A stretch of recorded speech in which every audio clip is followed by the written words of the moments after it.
কি আছে চেয়ারম্যান সাহেব, আপনার বেশি ভালো হয়েছে? মেম্বার সাহেব ফাও কথা কইেন না, সালিশ কিনা ওরা কোন ই ভাড়া দিয়ে রে ইটালি জামা গাছে বিয়া দিছে 1 মাসে বিতার কথা, মানে 5 বছরের আছে গা অনায় না। বিয়া দেওয়ার সময় মানা করছিলাম না যে পয়সা লাভ মানুষের কাছে বিয়া না দিতে, পয়সা মানুষ বেশি ভালো না।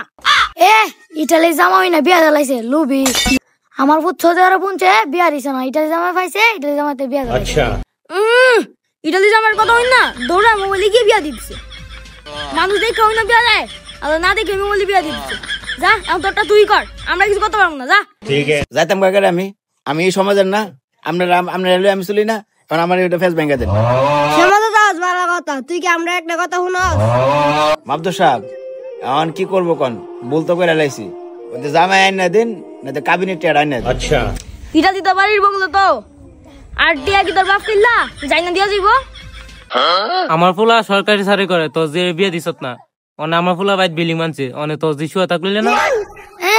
সৌদি আরব জামার কাছে বিয়া হইতো না, ফাটাস দিয়ে রে ইটালি জামার কাছে বিয়া দিব। পাড়ালে কইছিলাম বিয়ার সময় যে জামাই আয় হোক এরপর বিয়া দে, না ইটালি কথা হইন না, লোবা সামলাইতে পারে নাই, দৌড়া মোবাইলে গিয়ে বিয়া দিয়ে দিছে। মেম্বার সাহেব কইলাম তো ভুল হয়েছে, এখন একটা কিছু করে দিন। মানে উপায় একটা আছে, মায়া ডিভোর্স করাইতে, কিন্তু চেয়ারম্যান সাহেব ডিভোর্সি মায়া বিয়া করবো কেডা? আহা লোভে ফেরা নিজের মায়ের জীবনটা নিজের হাতে নষ্ট করলাম, এখন কি আল্লাহ আমারে মাফ করবো?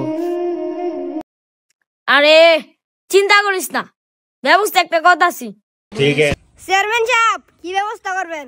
আচ্ছা মেম্বার সাহেব আমি আগেও যেহেতু একটা বিয়া করছি, আর মেয়েও যেহেতু ডিভোর্সি মেয়ে, তাহলে আমাদিকে একটু তাকায় দেখেন, আমার আরেকটা বিয়া করা দরকার।